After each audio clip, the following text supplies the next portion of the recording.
ঘাটে লাইট ছিল না, আমরা খুবই অসুবিধায় ছিলাম।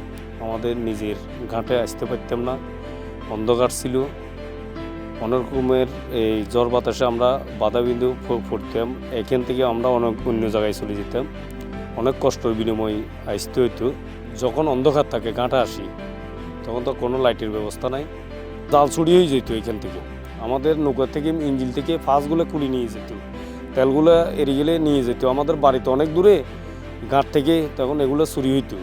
যখন অন্ধকার কেউ দেখতো না, কিন্তু এমন মানুষ থাকতো, কে বা কারণ ইচ্ছে এখান থেকে 200 হাত দূরে নৌকা বা 100 হাত দূরে নৌকা, তখন তো কে নিচ্ছে এটা চোর না ভালো মানুষ দেখা যাচ্ছে না। আমরা এখানে যখন অন্ধকারে মাছ মারতে যেতাম, তখন আমরা বিভিন্ন রকম অসুবিধায় থাকতাম। 1 নম্বর, আমাদেরকে ঘাট চিনে যেত না। আমরা ডুমখালি ঘাটে আসার পথ হারিয়ে সাইরখালিতে চলে যেতাম, বা আমরা শহীদপুর ইউনিয়নে বাকখালিতে চলে যেতাম। দিক নির্দেশনটা হারাইতাম। যখন ঝড় বৃষ্টি হইতো, তখন আমরা আমাদের ছিন্ন ভিন্ন হয়ে সকালে গেলে পরে তারপর দিনে হলে বা ঝড় বৃষ্টি কমলে সূর্যের আলো দেখলে তখন আমরা বাড়িতে আসতাম। এমন তো অবস্থা, আমরা উপাসে কাপাসে কত সাগরে কত না দিন আমাদের কাটছে তার বলার। শুধু আমাদের বলতে, আমরা এখানে যত জলদাস এখানে মাছের সাথে জড়িত, আমরা যারা মাছ ধরি, আমরা সবাই এই বিপদের সম্মুখীন সবসময় ছিলাম।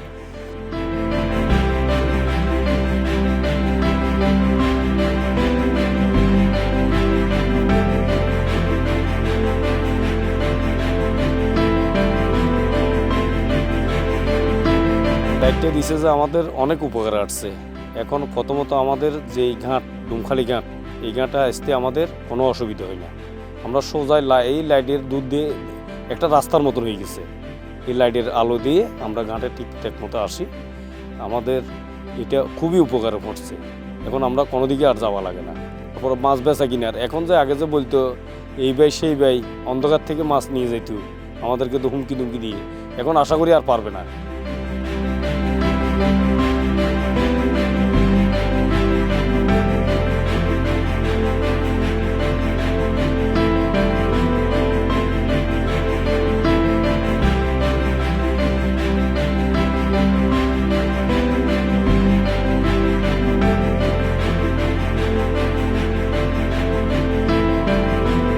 এখন আমাদের সর্বপ্রথমে লাইট 3টা দেওয়ার পরে আমরা খুব হাসি মুখে মাছগুলা বিক্রি করতে পারতেছি। আমরা যখন সাগরে যাই, আসার পথে দেখা গেল আমাদের লাইটগুলো ঘাটে আছে, আমরা এই নিশানা মতো আমাদের নৌকাটা আসলে বোধহয় আমরা আমাদের ঘাট পাবো।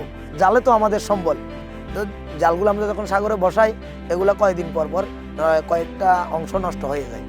তখন আমরা এই লাইটের পাওয়ারের মধ্যে বসে আমরা জালগুলা সেলাই করতে পারি, আমাদের নিয়মিত কাজগুলো করতে পারি। যে সুম্মা আছে এগুলো বাঁধতে পারবো, তারপরে যে বাঁশ কাটার বিষয় আছে বাঁশগুলো কাটতে পারবো। লাইটটা না থাকলে আমরা এত কাজ করতে পারতাম না।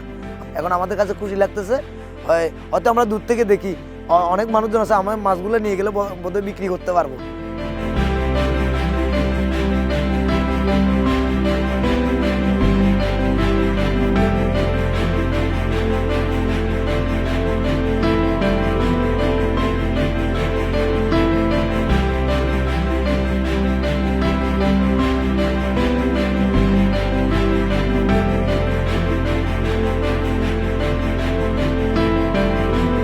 Thank you Muslim helping. Thank you Muslim helping.